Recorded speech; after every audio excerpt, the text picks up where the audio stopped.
You're listening to Talkline with Zev Brenner, America's premier Jewish broadcast on the air since 1981. And now, here's your host. Welcome back to the program. I'm Zev Brenner. I was going to say we're going to the North Pole, but we're actually going to Atlanta, Georgia, home of, I believe, the only Orthodox Jewish Santa full-time. And I'm talking about Santa Rick Rosenthal, a professional year-round Santa, who also attends Congregation Young Israel of Toco Hills in Atlanta. And he's been actually doing Santa Claus for, is that 62 years you've been playing Santa Claus? It's 52 years. 52 years. Yeah, and it was Young Israel. Now it's Or HaTorah. Or Torah in Atlanta, Georgia. So you're a nice Orthodox fellow, even though I believe you grew up conservative, you became Orthodox. How did you get to play Santa Claus and eventually in 2011 do it full time? Well, it started when I was in high school in 10th grade. I did it just to entertain some fellow classmates, and that was a lot of fun. But then after 3 years, I was out of high school and started doing it for strangers, for children and families, and that put a whole new light on it. It's a different experience. And so that's basically what it did. And you're only Santa for a couple weeks out of the year. But it's interesting because when America's over 200 years old, and there were basically no Santa schools until 20 years ago. So it's still the Wild West. It's still an infant business and professional business that people are in. So schools started popping up about 20 years ago. And I can tell you, as a guy who went to most of the schools, that being a professionally trained and educated Santa totally changes everything for not only the visitors, but for you as well. It's a different holiday than for the guy who just thinks, I'll put on a red suit and have some fun. It's a huge responsibility. And I want to get that, but I just want to first get to the beginning. First of all, I understand Santa Claus might have had something to do with the Coca-Cola company. They're the ones that introduced Santa Claus to America. Is that correct? No, they're the ones who get credit for it. And as a matter of fact, most people don't even realize the Santa suit is different from the traditional Coke suit for America, which is different than the rest of the world. The traditional Santa suit had white fur going right down here on a red suit. If you look at a Coke suit, there is no fur. Okay. And also, Santa had a black belt. Coke gave him a brown belt, and he had black boots, and Coke gave him brown boots. But those are the major differences, which are minor. And he didn't. Coke didn't. They've done wonderful things with Santa, by all means. They popularized, of course, Santa Claus, and certainly gave him a new look. So, how did you're a young Jewish boy, what made you decide that you want to play Santa? That's the elves calling me. I'm going to turn that off. I thought I'd muted that. Not a problem. Anyway, even though Christmas is over, we start cleaning up right away. And that's probably the elves telling me one of the vacuums or brooms broke. That's probably what that was. But I'm just trying to get, so you grew up Jewish. You did you had a bar mitzvah. Yeah. You celebrated the holidays, right? Growing up. Yeah. On a conservative level. And then at around 35, I started going to an Orthodox synagogue. And literally my life changed in many ways that way also. But about 10 years ago, when both my parents died 3 weeks apart. That's 2011. That's when everything really changed. My mother died first day Rosh Hashanah on September 29th. She had a horrible 1-year battle with colon cancer. And my daddy, God love him, they were married just short of 65 years. And when he came home from the funeral, he said, that's it, I'm done. And there is a medical condition called broken heart syndrome. And I really don't think my dad was depressed. I asked him, he said no. He clearly was not suicidal, but he was just broken. And he had no will to live after that. And it's a real medical condition. It's called broken heart syndrome. And he passed away 18 days later on Chol Hamoed Sukkos. Wow.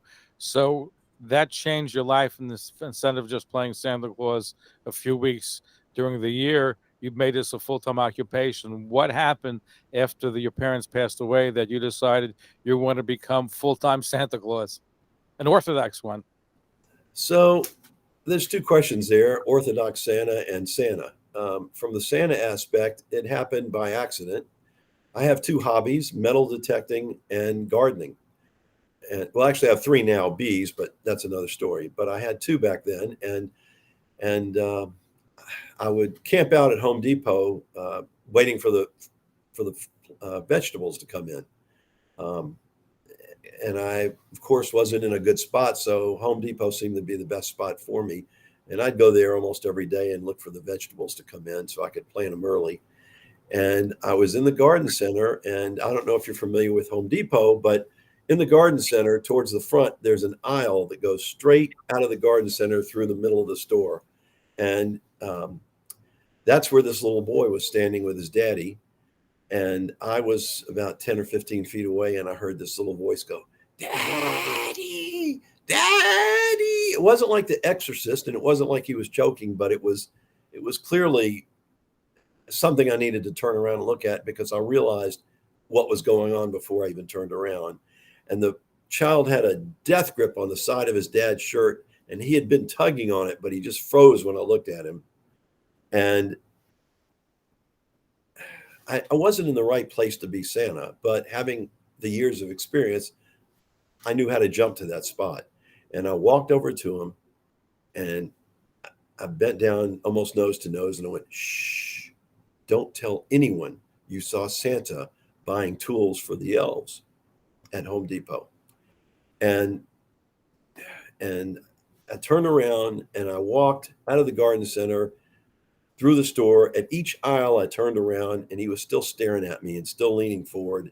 And when I finally got to the last row, which I'm guessing is about 20 rows down, which took a couple minutes, I just turned to the left. The exit was to the right, but I turned to the left and just went back in the back corner and stood there about 30 or 45 minutes till I was sure that he left, because it took everything I had to be jolly on an instant's notice. But what I realized during those 45 minutes was this is really what I need to do, because I wasn't depressed, but I was miserable. I had a great dad, and my mother was a good woman. And according to Judaism, you're an orphan when you lose both your parents. And it happened in 18 days. And I just really was, I've never been depressed a day in my life, but I was really troubled, I guess. And I realized this is a life changer. And it really was. You become a better person when you become Santa. So what were you doing before in profession-wise? Oh, I've had many different businesses. I had an apartment locator service for people who want to rent apartments. I help them find them.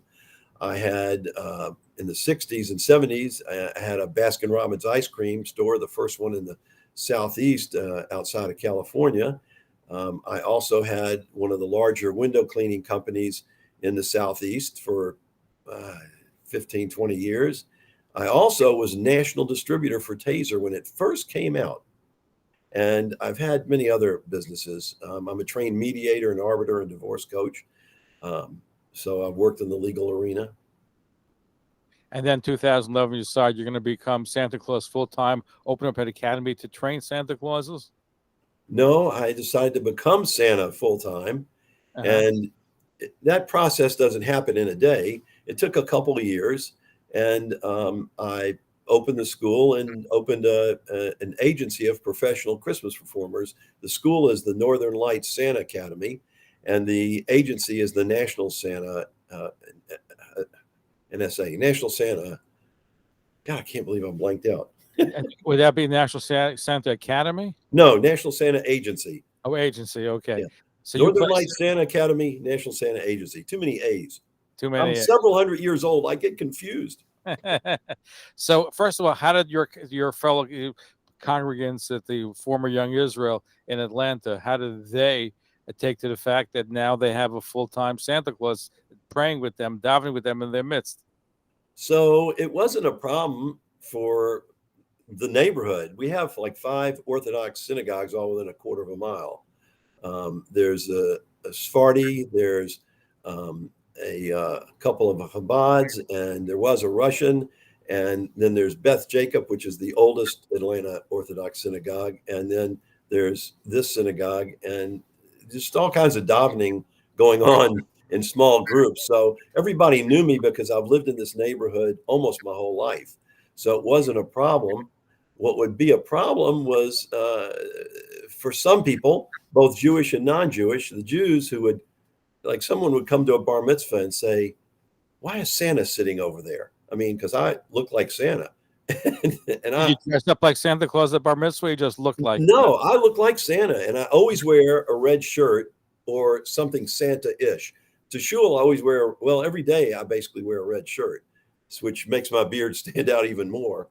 And green pants. I have like half a dozen of the same red shirts, a half a dozen of the same green pants, but I have vests and coats. But anyway, at shul, it's a laid-back Orthodox synagogue, so you have to wear a suit.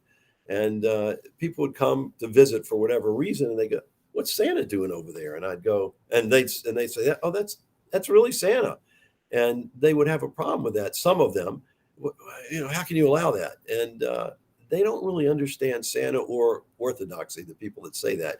And I would get the same thing occasionally from the non-Jews, like, "How can you be Santa?"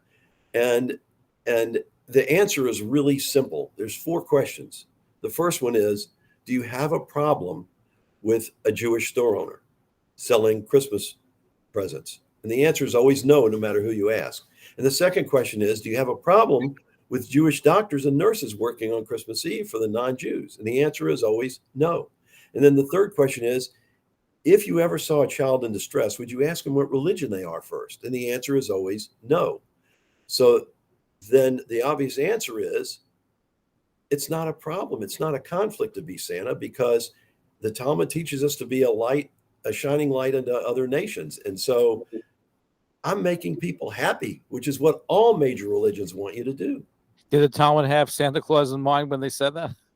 Well, I'm not sure, because you don't know the genealogy of Santa, but I think the first Santa was Abraham Claus, then Isaac and Jacob, and then there were other clauses, Well, do people work for you? Are they called subordinate clauses? You're a funny guy. We're speaking. What's your Hebrew name, by the way, Rick? Well, I tell people it's Reuven, but it's Reuven. Reuven. All right, Santa Rick Reuven Rosenthal is our guest, a professional year-round Santa Claus, and he has a school where he teaches people how to do Santa Claus. That he rents out Santa Claus. He's a member of an Orthodox synagogue in Atlanta, Georgia, and we are looking at his profession. You're listening to Talkline with Zev Brenner, America's premier Jewish broadcast, on the air since 1981. And now, here's your host. Santa Rick Reuven Rosenthal is our guest. Did you ever find that you came across people who were anti-Semitic, where they found out you were a Jewish Santa, that you're an Orthodox one? Did you find anti-Semitism on the job? No, but it's funny. The very first Santa school I went to, the instructor, as soon as school started, announced, this school is going to be different than all the others. We have an Orthodox Jewish guy in here. And I was in the middle of the classroom, and literally the people behind me leaned backwards, and the people in front of me leaned forwards, and the people to the left went to the left, and the people to the right went to the right. It took about 2 minutes for everybody to sit back up straight. Now, I can imagine. What about Shabbos and Yontif? Are you required? What happens if Christmas falls out on the Saturday? What do you do? Well, it did this year, and right. So what do you do? You're Orthodox. I don't work, and I don't work unless there, as you know, there are ways not around it, but there are ways. Your rabbi works on Shabbos, and the caterer works on Shabbos. So if I can stay near the job because it doesn't involve money, I will go and be Santa, because it really. It's funny. I know we live in a Christian-based world, because that's the big religion, but America really needs Christmas. It's the one holiday. I mean, Thanksgiving, families get together, but it's the one holiday where people really change, whether they're Jewish or any Christian denomination. Christmas. I think we need Hanukkah, right? Well, we need Hanukkah, but necessarily we don't have the spirit of Hanukkah or the niceness of Hanukkah. There's a certain spirit of Christmas that just passes through everything. It's an amazing thing. Bob Cratchit was nice on Christmas Eve. Everybody gets nice for Christmas for whatever the reason, either because their sales are up or because of some other reason. But Christmas really brings out the best in people. Maybe in America, but used to be in Europe. Or there's a fellow in my synagogue where he remembers Christmas night. He had to hide under the bed because they threw rocks through his window in Romania because it was a dangerous time to be Jewish, was Christmas and Easter. So maybe America is different. But for a Jew who has a long-term historical memory of thousands of years, Christmas was not a great time to be Jewish because of the anti-Semitism that showed and reared its ugly head on that night. Well, it's interesting because most non-Jews don't distinguish, and they should. Santa is not St. Nicholas, nor is he Jesus. And so he's not really a religious character at all. He's a spiritual character. He believes, like all religions, in a higher force, God. But if he were anything in particular, he'd go to a Baptist church or a Catholic church. He doesn't. He believes in one God. And so over the years, many people have not understood that we're not Jewish. And unfortunately, yes, you're right. There have been some real bad times for Jews all throughout history, and now is no exception. But in America, it's really wild. It's just if you look to the right or left, people are in a hurry, but they're nicer. It may be more of an American thing than at least it was in Europe in days gone by. So, but what about your kids, your family? How do they react to it? Is anybody going into the business? So first of all, there are no kids. They're goats. I have children, not kids. So are you kidding me? I'm just joking. Oh, you're a real funny guy. You are. So children, it's interesting. There, in the past 15 years, has been a major shift in the way Santas look. There are ethnic and cultural diverse Santas. Children don't see colors. They don't hear accents, whether you're Southern or Northerner. Adults see that. So it's not really an issue like people want to make it. It's really not. It's a beautiful thing. It's just an amazing thing. And we train Santas, Mrs. Claus, and elves. And elves are interesting because they're just there to serve the North Pole. So it doesn't matter whether they're Jewish or Asian or anything else. But in a lot of people's minds, Santa in America, Santa is white and Mrs. Claus is white. But it doesn't have to be that way. So you train everybody, whoever wants to be Santa Claus, you'll train them in your school. A professional Christmas performer. That is correct. Not Santa Claus, a professional Christmas performer. These are Santa's helpers. So how is business for you, especially in the age of COVID? So when COVID started in March of 2020, all the Santas across the country were really upset. Oh, it's going to be no Christmas. And I've got quite a network. And so I did a Zoom call and I told everybody, don't worry, you're going to see a major shift. Virtual visits are going to be great. And your customers are going to call you late when they realize they don't have COVID. You'll see. And so literally, we start booking jobs in January. And we were doing that. But then in March, we started getting a ton of cancellations. And I told everybody, you wait, October 15th, the floodgates will open. And indeed they did. And it was a great year. It was a lot of different businesses. People who wouldn't go to malls were now hiring you to come to their house. And the business shifted dramatically. But the other thing that happened is I told all of my Santas that we have in our agency, take the year off. You're in two high-risk categories. You're 50 pounds overweight and you're over 65. And as a result of that, you can be in 7 high-risk categories: high blood pressure, heart disease, and many other things. You yourself had also had cancer, right? Well, I had cancer, so that's why I took off, and I probably would have taken off for COVID, but I made it real clear to my Santas, don't work. And about 40% of them said, okay. But the other 60% said, I'm working, so book me. So I did, but we set down some real strict guidelines for our Santas as well as our clients to ensure their safety. And we did follow-up work, and we didn't have one breach the whole year. Now, this year, first of all, there's a natural attrition rate because of the age of Santa's helpers. But this year, you had even more Santas retiring, and many who didn't come back. And we had a huge number of Santas get COVID and are no longer with us. And you have Jewish Santa, other Jews who apply to your school? Yes. Oh, yeah. Oh, you do? Yeah. Any other Orthodox Jews? I haven't had any Orthodox Jews, but I know of some others. And I don't know much about them. I've had one call me, and I know of another one, but most of the Jews are Reformed or conservative. Did you ever wear payas, the side curls, when you wore the Santa Claus outfit?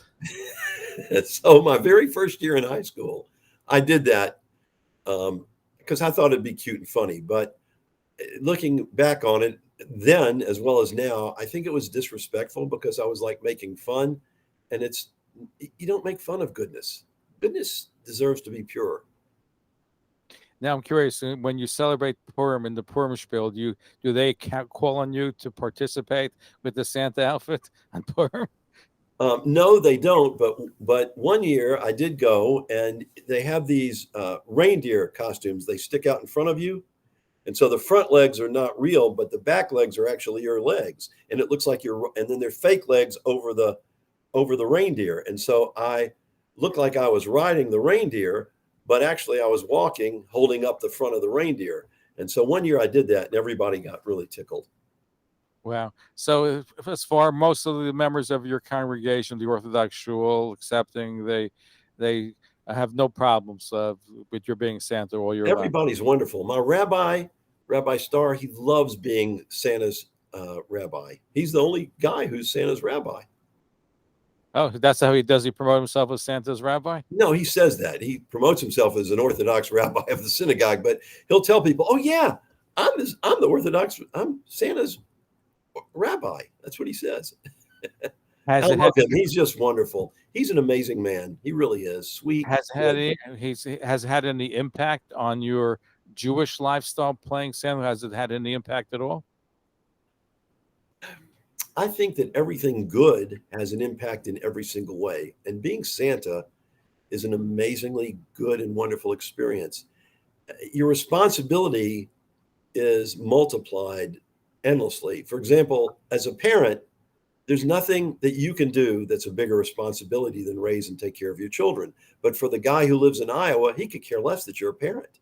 And there's nothing that's a bigger responsibility if you're a doctor and you can save people, that you perform the surgery and you save people. But again, it's limited. The guy in California could care less that you're a doctor. But when you're Santa, you're responsible for the hopes and dreams of all children. And everybody on this earth is a child. It's like P.T. Barnum said, children of all ages.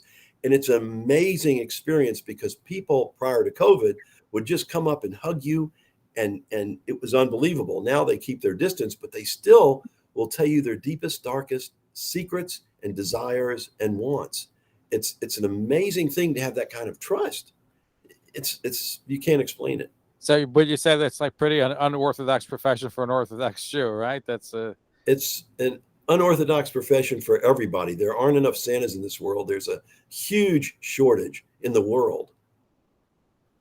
Anyway, I want to thank you, Santa Rick Ruvain Rosenthal, professional year-round Santa, who also attends.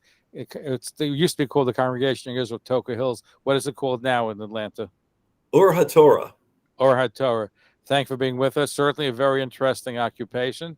And I know you gotten a lot of media attention for it too, correct? I know you were Vice and Jerusalem Post and other publications picked up this story this year more than other years, correct? Well, in 2019, there was a 48-minute documentary on our school, the Northern Lights Santa Academy. But this year, Vice did a thing, and on me personally. And I've been all over in Turkey and everywhere else on coverage. Do you advertise the school closed on Jewish holidays? And no, but we do have to plan not to have it then. All right, just anyway, Santa Ruvain Rick, thank you for joining us, and look forward to having you back on a future broadcast. And not just thought you'd like to know, I looked at my naughty and nice book while we were talking, and you're on the nice list. Oh, thank you. All right. I'm not on the naughty list. I'm on the nice list. Okay. What do you give me for Hanukkah? I won 8 nights of presents. Well, you know what? We've got those. I'm going to talk to the elves about that. I want to see the Jewish elves. Okay. We've got Shmelf the Jewish elf. Do you know who he is? Who's that? It's a real book. You should get it. Shmelf the Jewish elf. I'll have to look for it. Anything Jewish, I'm in. Anyway, Thank you so much for being part of our show.